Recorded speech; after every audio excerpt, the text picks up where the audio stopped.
সমবেত হয়েছেন। আমার কাছে কয়েকদিন আগে যখন এই জেলার সাংগঠনিক সভানেত্রী তথা প্রাক্তন সভাধিপতি শ্রীমতী অন্তরা ভট্টাচার্য গেছিলেন, তিনি আমাকে বলেছিলেন আপনি ভারতীয় জনতা পার্টিতে যোগদান করার পরে প্রথম সভাটি সবং ব্লকে করুন তে মাথা নিতে। আমি সেই অনুযায়ী এখানে আজকে এসেছি এবং হয়তো অন্তরা ভট্টাচার্যের মনে আমার প্রতি অভিমান আছে, কারণ উপনির্বাচনে তারই বিধানসভায় যাওয়ার কথা ছিল। শুভেন্দু অধিকারী না থাকলে ভারতী দেবীর কথায় সবংয়ের রাবণের সহধর্মিণী, যিনি নিজের ভাই বিকাশ ভূঁইয়া তার সহযোগী অমল পণ্ডাকে বুড়া আঙ্গুল দেখিয়ে সহধর্মিণীকে উপনির্বাচনে প্রার্থী করেছিলেন, তার জেতা হতো না। জানেন সবংয়ের মানুষ, সবংয়ের বিজেপি কর্মী সমর্থকরা জানেন। আমি অন্তরা ভট্টাচার্য সহ তার জেলার যে টিম আছে, তন্ময় রামবাবু শতদল সহ মোর্চার যারা আছেন, মন্ডলের যারা আছেন, শক্তি কেন্দ্রের যারা আছেন, বিস্তারক যারা আছেন, বুথের সভাপতি যারা আছেন, প্রত্যেককে জাতীয়তাবাদী গৈরিক অভিনন্দন জ্ঞাপন করি। এই সভাতে অত্যন্ত সুন্দর বক্তব্য রেখেছেন আমাদের এই রাজ্যের অত্যন্ত একজন কৃতী প্রাক্তন পুলিশ আধিকারিক এবং অনেক ঝুঁকি নিয়ে, অনেক অত্যাচার, মিথ্যা মামলা সবকিছুকে উপেক্ষা করে শ্রীমতী ভারতী ঘোষ নিষ্ঠার সঙ্গে তিনি ভারতীয় জনতা পার্টির একজন সেবিকা হিসেবে কাজ করছেন। দল তাকে মর্যাদা দিয়ে রাজ্যের সহসভানেত্রী করেছে। এক্ষেত্রেও বলি, ভারতী দেবীও দিল্লি যেতেন। একটা জায়গায় 1,08,000 ভোট কেশপুরে লুট করেছে। কেশপুরে ভোট হয়নি, উনি 90,000 ভোটে আটকে গেছেন। ডেবরা থেকে শুরু করে একাধিক বিধানসভা কেন্দ্রে লিড নিয়েছিলেন। সবং তো সমান সমান গেছে, 30% বুথে রাজ্য পুলিশ দিয়ে ভোট লুট করেছে, নইলে এখানে 20,000 লিড হতো। সেই ভারতী দেবীকে আমি জাতীয়তাবাদী দেশপ্রেমিক অভিনন্দন জানাই। অনুপম মল্লিক দীর্ঘদিনের নেতা, এই জোনের কনভেনার, বর্ষিয়ান নেতা, তাকেও আমি যথাযথ শ্রদ্ধা জানাই। ভাতৃপ্রতিম নীলাঞ্জন অধিকারী 2 দশকেরও বেশি সময় ধরে বিজেপির সঙ্গে যুক্ত, রাজ্য কমিটির সদস্য, ঘাটাল সাংগঠনিক জেলার অন্যতম পর্যবেক্ষক। আমাদের মধ্যে আছেন গত 19 ডিসেম্বর রাষ্ট্রীয় নেতা অমিত শাহর উপস্থিতিতে ভারতীয় জনতা পার্টির পদ্ম ফুলের পতাকা ধরেছেন। সবংয়ের তৃণমূল কংগ্রেসকে প্রতিষ্ঠা দিয়েছিলেন অমূল্য মাইতি, তপন দত্ত, রমাপ্রসাদ গিরিরা। এখানে অনেক নেতৃত্ব আছে, আর নাম না বলে সূর্য অস্তমিত হচ্ছে। শীতকাল, যদিও শীতটা অনেক কমে গেছে। আমি সকলকে, প্রেস মিডিয়ার বন্ধুদের অভিনন্দন জ্ঞাপন করি। আপনারা জানেন, আগের বক্তারা বলে দিয়েছেন, আর নয় অন্যায় কর্মসূচি এবং জনজাগরণ চারিদিকে হচ্ছে। আপনারা জানেন, আপনাদের ঘরের ছেলে, গ্রামের ছেলে, জেলার ছেলে, বাংলার ছেলে শুভেন্দু অধিকারী ভারতীয় জনতা পার্টিতে যোগ দিয়েছেন। আর যোগ দেওয়ার সাথে সাথে বিজেপি নেতাদের পায়ে আজকে এসে পড়েছে তৃণমূলের নেতারা, তৃণমূল কংগ্রেসের নেতারা। তারা বিভিন্ন জায়গায় গিয়ে বলছে শুভেন্দু বিশ্বাসঘাতকতা করেছে পার্টির সঙ্গে। আমি সব সভাতে বলি, এই তৃণমূল কংগ্রেস কোম্পানি, তার যিনি সর্বময় কর্ত্রী, তার পরিচিতি দিয়েছিলেন কে? রাজীব গান্ধী। তিনি 1998 সালের 1 জানুয়ারি প্রথম কংগ্রেসের হাত ছেড়ে আলাদা দল করেছেন। তাদের দলের মুখে আমাকে শুনতে হবে বিশ্বাসঘাতকতা। তৃণমূল কংগ্রেসকে আশ্রয় দিয়েছিল কে?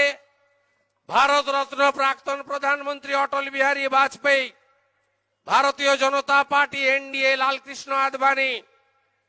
2001 সালে বিধানসভা ভোটের আগে বিজেপির হাত ছেড়ে কংগ্রেসের হাত ধরেছিল কারা? এরা। এদের মুখে সার্টিফিকেট শুনতে হবে।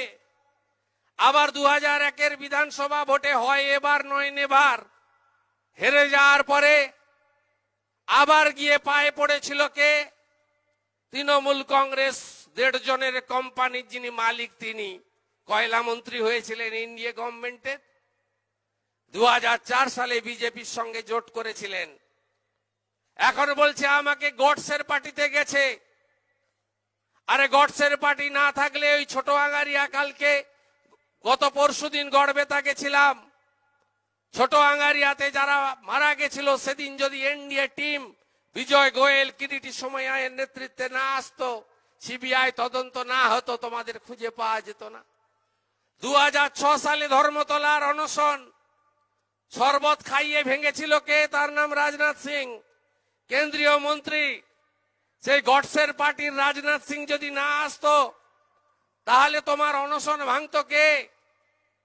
2007 14ই মার্চ নন্দীগ্রামের গণহত্যা, 17ই মার্চ খেজুরি দিয়ে অবরুদ্ধ নন্দীগ্রামকে মুক্ত করার ক্ষেত্রে নেতৃত্ব দিয়েছিলেন কে? তৎকালীন লোকসভার বিরোধী দলনেতা প্রাক্তন উপপ্রধানমন্ত্রী লালকৃষ্ণ আদবানির সঙ্গে সুষমা স্বরাজ, রাজনাথ সিংরা। আজকে 2011 সালের পরে মনে আছে অম্বিকা বন্দ্যোপাধ্যায় হাওড়া উপনির্বাচনে মারা গেছিলেন, এমপি ছিলেন। উপনির্বাচন, সারদা চিটফান্ড, সুদীপ্ত সেন গ্রেপ্তার, চারিদিকে চিটফান্ড চোর আওয়াজ উঠেছে। সেই সময় উপনির্বাচনে রাজনাথ সিং ভারতীয় জনতা পার্টির সর্বভারতীয় সভাপতি তার বাড়িতে গিয়ে অনুরোধ করে বিজেপির প্রার্থী প্রত্যাহার না করলে আপনাদের প্রসূনবাবু 23,000 ভোটে জিততে পারতেন না। আমি বরাবর বলে এসেছি, অতীত যে ভুলে যায় তার ভবিষ্যৎ ভালো হতে পারে না। তাই শুভেন্দু অধিকারী এই কোম্পানি থেকে বেরিয়ে এসেছে, এই ফুটো নৌকা থেকে বেরিয়ে এসেছে, যে ফুটো নৌকায় জল ঢুকতে শুরু করেছে। আপনারা দেখেছেন সংগ্রামের মধ্য দিয়ে আমরা কিভাবে বিগত দিনে বামপন্থীদের বিরুদ্ধে লড়াই করেছি। সেই সংগ্রামের পরবর্তী সময়ে আপনারা দেখেছেন যে কিভাবে প্রত্যেকটা পদে পদে শুভেন্দু অধিকারীকে দলের মধ্যে কোণঠাসা করা হয়েছে। আপনারা দেখেছেন 11 সালে যখন তৃণমূল কংগ্রেসকে মানুষ ক্ষমতায় নিয়ে এলো, সেই সময় 21শে জুলাই শহীদ স্মরণের সমাবেশে ভাইপোকে যুবার সভাপতি করে আজকে দুটো যুব সংগঠন তৈরি করা হয়েছিল। তাই এই কোম্পানি ছেড়ে আমি বেরিয়ে এসেছি। এবং ভাইপো কদিন আগে ডায়মন্ড হারবারে বলছিলেন, তোলাবাজ ভাইপো কি বলছিলেন? বলছিলেন শুভেন্দু অধিকারী যদি এক বাপের বেটা হয় আঞ্চলিক দল করলো না কেন? আঞ্চলিক দল করে কিছু ভোট যদি আমি কাটতাম তাহলে তোমাদের সুবিধা হতো। আমি সেই ফাঁদে পা দিইনি। আর আমার পরে আমার ভাইপো হতো সেই আঞ্চলিক দলের মালিক, তাই আমি আঞ্চলিক দল করিনি। আমি ভারতীয় জনতা পার্টির পৃথিবীর সর্ববৃহৎ রাজনৈতিক দল তার সদস্য পদ গ্রহণ করেছি। ভারত মাতা কি, ভারত মাতা কি, আরো জোরে ভারত মাতা কি, জয় শ্রীরাম, কৃষ্ণ কৃষ্ণ হরে হরে। আপনাদের কাছে বলি, এই তৃণমূল কংগ্রেসকে উৎখাত করতে হবে। আমফানের টাকা চোর, প্রধানমন্ত্রী আবাস যোজনার কাটমানি খাওয়া, 100 দিনের টাকা চোর। আজকে যেদিন অটলজির জন্মদিনে ঘোষণা করলেন কৃষক সম্মান নিধি যোজনা, এখন বলছেন কৃষক সম্মান নিধি যোজনা, পিএম কিষাণ যোজনা চালু করব। আপনারা শুনে রাখুন, আপনাদের কিষাণ মোর্চা আমাদের নামতে হবে, 14,000 টাকা ফেরত দিতে হবে, যেটা পশ্চিমবঙ্গের 73 লক্ষ কৃষক বঞ্চিত হয়েছে। আজকে সব কর্মসূচির নাম পাল্টেছে। পিএমওয়াই গ্রামে এসে বলে বাংলা আবাস যোজনা, আরআইডিএফ 100 দিনের কাজ বলে পথশ্রী যোজনা, স্বচ্ছ ভারত অভিযান গ্রামে এসে বলে নির্মল বাংলা অভিযান। তাই এই সরকার প্রতারক সরকারকে উৎখাত করতে হবে। বলছে ডিল কি হয়েছে, আমি বলি ডিল কি হয়েছে শুনে রাখুন, আপনাদের বাড়ি যেতে হবে, ডিলটা শুনে রাখুন। আমি তো এই সবে এলাম, গ্রামের কথায় বলে আগুয়া চিরা।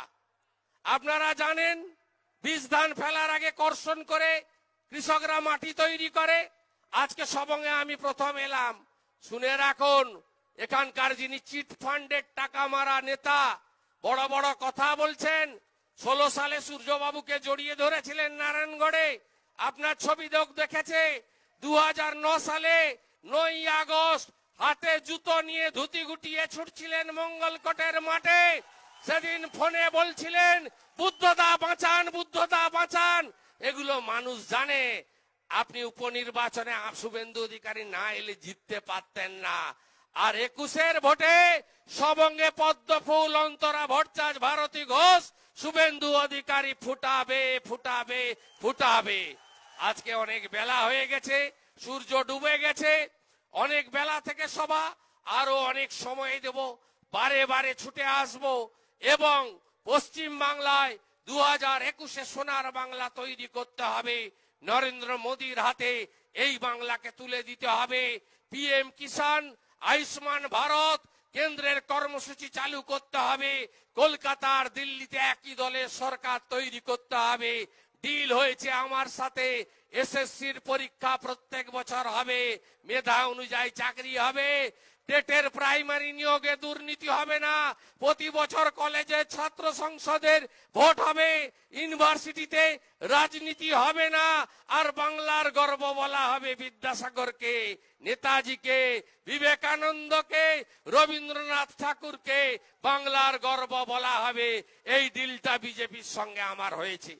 তাই চলুন আগামী দিনের লড়াইতে সর্বত্র পদ্ম ফল ফুটিয়ে আমাদের পশ্চিম বাংলায় সোনার বাংলা তৈরি করে বেকারত্ব, অর্থনৈতিক যে আমাদের মন্দা কাটাতে হবে। বালু মাটির শুভেন্দু অধিকারী, লাল মাটির দিলীপ ঘোষ, আমরা এক হয়েছি। এ লড়াইতে আমরা জিতবো, এ লড়াইতে আমরা জিতবো, এই লড়াইতে আমরা নিশ্চিতভাবে জিতবো।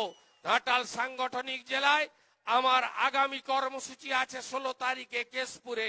সেদিন আবার এই জেলার কর্মী সমর্থক কার্যকর্তাদের সঙ্গে দেখা হবে। আর আগামী পরশু 8 তারিখে বেলা 1টায় নন্দীগ্রামে লক্ষ মানুষের জমায়েত করে আমরা তৃণমূল ছিন্নমূল পিসি ভাইপোর কোম্পানিকে বুঝিয়ে দিতে চাই, বাংলার মাটি দুর্জয় ঘাঁটি, বুঝে নাও দুর্বৃত্ত। আপনাদের এই লড়াইতে আছি। মিথ্যা মামলা হলে মন্ডল সভাপতিরা যোগাযোগ করবেন। মারপিট করলে এই ডাকাত লালুর মতো লোককে আজকে সিকিউরিটি দিয়ে আজকে এলাকায় তাণ্ডব করাচ্ছে। আমি জানি লক্ষণ সেটেদের, কিষাণজিদের সোজা করা শুভেন্দু সঙ্গে ভারতী ঘোষ। আমরা জানি কোন ওষুধে, কোন অসুখে কোন ওষুধ দিতে হয়। আমরা শুধু বলবো নির্বাচন বিধিটা শুরু হতে দেন, সিআরপি দিয়ে ভোট হবে, নিজের ভোট নিজে দেবেন এবং ভারতীয় জনতা পার্টির পদ্ম সব বুথে ফোটাতে হবে। আপনাদের সঙ্গে আমরা আছি। জয় হিন্দ, বন্দে মাতরম। ভারতীয় জনতা পার্টি জিন্দাবাদ। যশস্বী প্রধানমন্ত্রী নরেন্দ্র মোদী জিন্দাবাদ। ভারত মাতা কি জয়।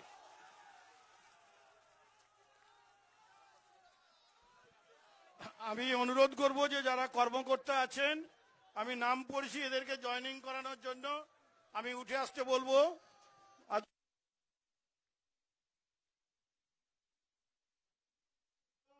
নিবারণ সামন্ত, শঙ্কর জানা, মানস মিশ্র, প্রদীপ পাল অ্যাডভোকেট, লক্ষণ কর, ভোলানাথ দে, যুগল মালাকার, শেখ মুন্না আলী, সাধন মাইতি, হরিপদ কর, এসকে সানোয়ার, সৌমেন ঘাটা, সুভাষ দে, গোবিন্দ মানা, কৌশিক গাঙ্গুলি।